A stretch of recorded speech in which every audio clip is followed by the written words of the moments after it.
Kerry, I'm not going to lie, this is the most impressive turnout we've had yet. Yeah, I hear you, Chad.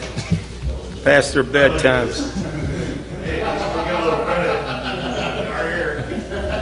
Hey, Crew Chief, winning Crew Chief Chad Knaus has joined us, and Chad, congratulations on this win tonight here at Kansas Speedway. Your 73rd victory here at with Jimmie Johnson in the NASCAR Sprint Cup Series. I believe it's your all's 200th top 5 and your 300th top 10. Outstanding job here at Kansas, and you pulled that one out there at the end. Just talk about how things unfolded and went out there here this evening for you. Yeah, goodness, it was very unexpected to be here right now. Obviously, I think that we had a little bit of good. I think we had a little bit of good fortune on our side for sure. The weekend wasn't turning out or developing the way that we would have liked it to for sure. Excuse me. But you know, the good thing about this team is that it always strives to do better, and we worked really hard on the race car after qualifying to figure out what we needed to do to try to get the car better for Jimmie. We had some really tight conditions on Friday, and well, we did a really good job of fixing that because we didn't really no sign of tight all night. We weren't tight at all tonight, so unfortunately we couldn't really get the car back where we needed to, and obviously Jimmie almost lost it there early on in the event and did a fantastic job saving the race car. And then the guys, man, we just got to work. The guys just executed flawlessly on pit road. We made a significant amount of changes to the race car, from ride height changes to chassis changes to air pressure changes to pit calls and strategy and so on and so forth. And to be able to come out of here tonight with the victory was a lot of fun. A lot of hard work by a lot of great people put us here tonight. Thank you, Chad. And Jimmie Johnson, your 73rd Sprint Cup Series win, your 3rd win in 2015, your 3rd win at Kansas. And as I was mentioning to Chad before you came in, it's your 200th top 5 in the Sprint Cup Series and your 300th top 10. Outstanding numbers. And just talk about this win here tonight. You know, obviously you made the right call there at the end, and your car was good, and you had to overcome some things as Chad was talking about too. So this one has to feel pretty good coming on Mother's Day too, because this race actually ended on Mother's Day. Yeah, that's amazing. I thought my wife might have been asleep, and then I caught her on FaceTime in Victory Lane, and she was not so happy to be on FaceTime and other people looking in the phone. So, did you really? Yep. Yes. I hit the button, and I meant to call, and it did FaceTime, and she answered it. And I think the signal went out, or she hung up on me. One of the two. So, but yes, finishing on Mother's Day is very sweet, and first of all, you know, shout out to all the moms, my mom, and then certainly Chandra for Mother's Day, and I'm going to take that trophy home to my kids and see what their response is tomorrow or today with that trophy. But tonight, I mean, I feel like we had a good car. As we got to the front and got out of the turbulent air and traffic, our car just got faster and faster, and you know, I really feel like we were a top 2 or 3 car, but I didn't have enough time up there in the top 2 or 3 to know where I stood against the 78 and the 4. But we gambled with our pit call and had just enough time to get to the finish line before the 4 on its new tires could get to us. So just well played, and you know, in some ways we fought really hard to get to Victory Lane, but you know, it's fun to win one gambling. We haven't really gambled before and won, so not to my knowledge. So it feels a little different and pretty cool to have that come together. Thank you, Jimmie. We'll take questions now. We'll start here on the front row. We'll take these two gentlemen here. Jimmie, Todd Palmer with the Kansas City Star, and Chad, I'd also like you to answer this too. What went into the decision to stay out there on that last restart, and what were the factors in your mind? And you know, you kind of mentioned gambling there. I mean, why did you think that was the best strategy, just stay out, even though, you know, the 4 and the 78 were coming in?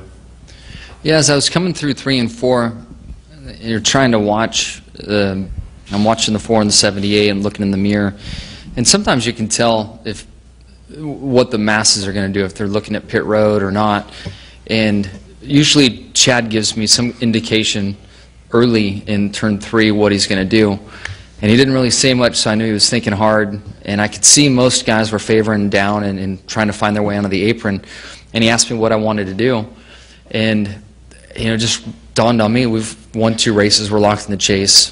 Points don't matter, it's all about wins. And I said, man, I feel like gambling. And that was the call, and we stayed out. So it's just kind of a gut feeling and a split-second decision that, we peeled right, and pretty much everybody went left. And at that point, I felt like I was pretty lonely and it wasn't going to work out. The 88 stayed, and I think Chad was trying to be optimistic and fill me full of some sunshine. He said, oh, yeah, a few stayed out. I'm thinking, man, I only saw 1 stay out. And then the 4 lined up behind me, and the way the tires would fire off, you could put together 4 or 5 good laps on older tires, and then they would slow down. So I felt like with maybe 9 to go, would have been tough, and then they waved off the 1. I'm like, sweet, we're getting in the window. Keep waving them off, and it worked out. So, yeah, it was obviously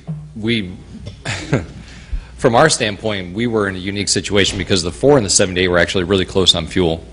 We were not. We were well within our window.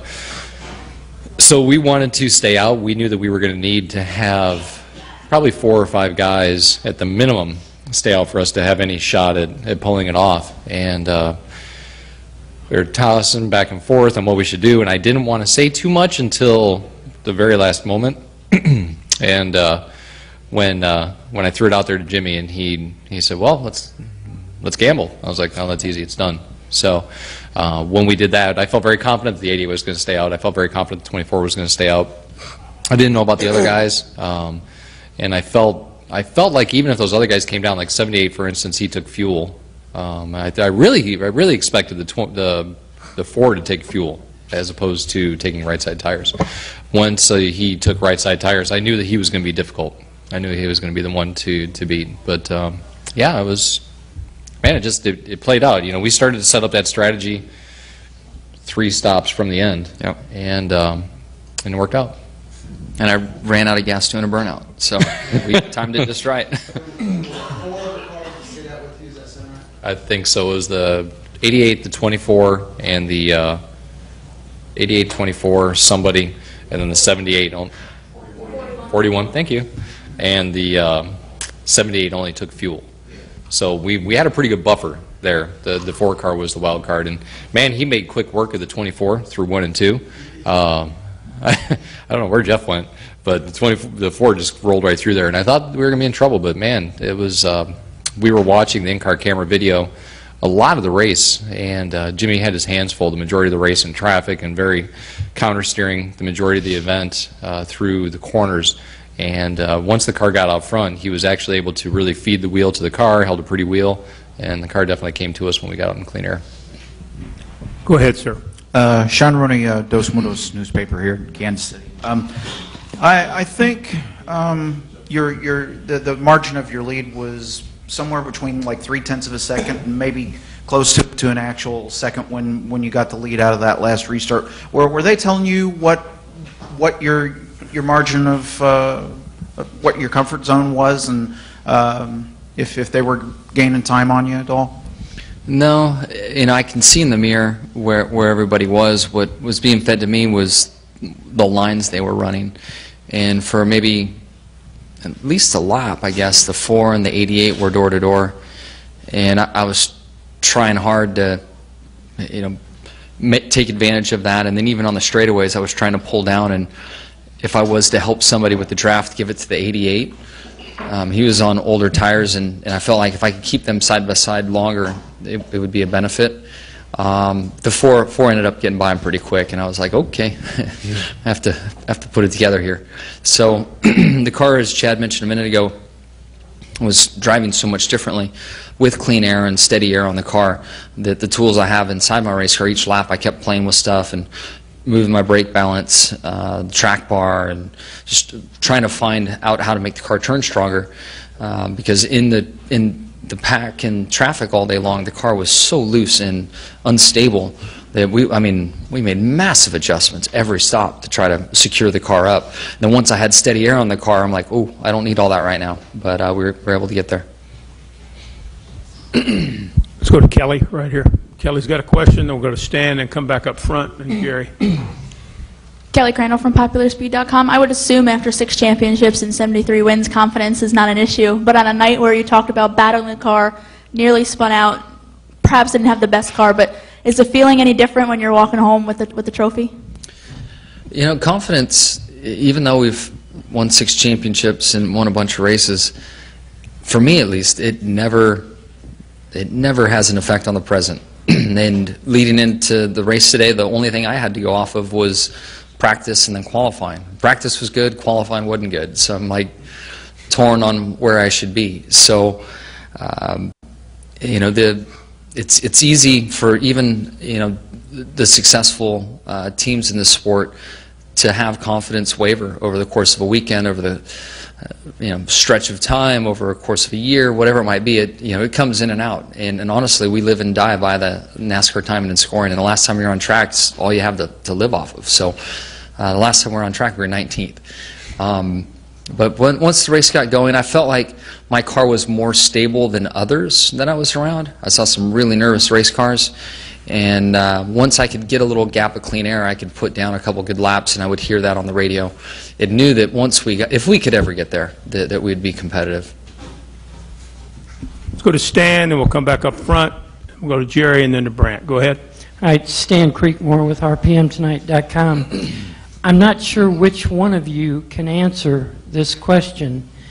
Given the rain last night, the rain partway through the race, 2 green tracks in the course of this, which of you was the most challenged to perform tonight? Yeah, because He was by far. It was really safe where I was sitting. Where he was, man. yeah, that's yeah. And once we decided on the car and it rolled through tech, there's only a couple screws to turn on the car, you know. So yeah, I'd have to agree with that. There was one point I was looking out the right side window thinking this is going to hurt. So and we made it. Okay, let's go to front row here. Go to Jerry and then to Brant. I don't know if you're aware, I know Kerry rattled off a lot of stats, the top 5s, top 10s. It's also your 23rd career win on a mile and a half, which is a Cup Series record. So, you guys, you've I think won 4 of the last 7 on mile and a half, and Harvick's got the other 3. But why have you been so dominant on those tracks? The first thing that comes to mind to me is the guys I have working on my race car and the attention to detail that Chad puts into his race cars, the resources we have at Hendrick Motorsports, and you know, the cars we show up to the racetrack with. You know, this track, I feel like much more of the. I feel like it's weighted more towards the performance of the car than what the driver does. Texas, Atlanta, some of the tracks where it's more abrasive, I think it does back into the driver's hands a bit more, and the way you drive the car, how you work the tires, you can over-abuse them. You know, you can just run the tire off the car there, and a lot of the responsibility falls on the driver. But when you're on the big tracks, you know, your aero balance, the engine performance, the small details that separate our team from others, that's where you find that 1/10 of a second that puts you in the winner's circle. So I just say it's equipment I'm sitting in. Let's go to Jerry, and then we'll probably end with Brant. Go ahead. Jerry Jordan, kicking the tires. Fast forward, next 2 weeks, we're at mile and a half tracks, Charlotte, where you are known to dominate historically. The momentum here going forward, what do you look for next week and the week after? Obviously, $1 million next week on the line, but we'll also probably be in similar weather conditions and race conditions being at night. Yeah, looking forward to it. I mean, the way we've been running on the mile and a halves, feel really good about it.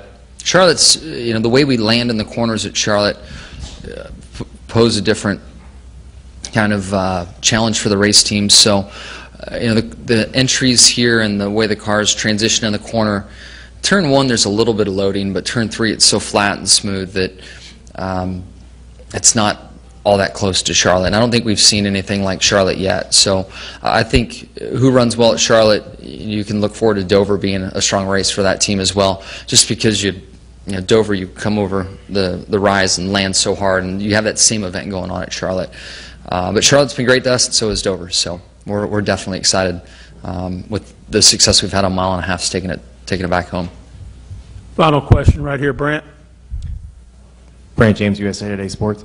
The 4 car's been the one that everyone sort of had to compare themselves against this year because it's been really good. 11 races in, you've got one more win and only one less top 5. So how do you guys stack up against those guys at this point?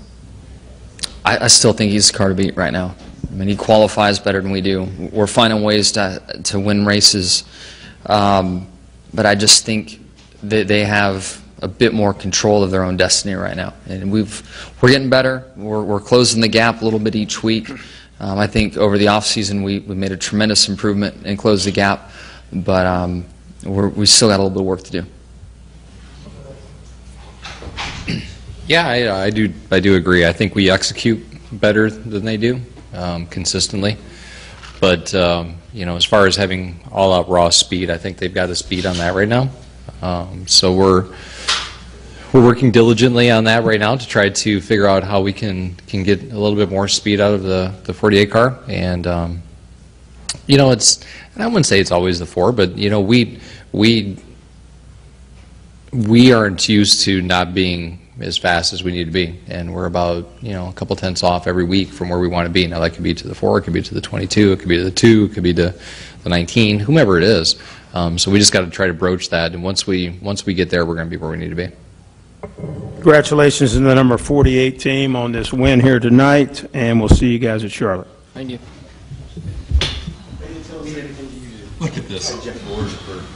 So, Wow. They didn't tell us they were bringing you in. I saw you take a picture. What's that? They didn't tell us they were bringing y'all in until you came in. We were running over here. See, why would I leave? No, but why would I do something different next year?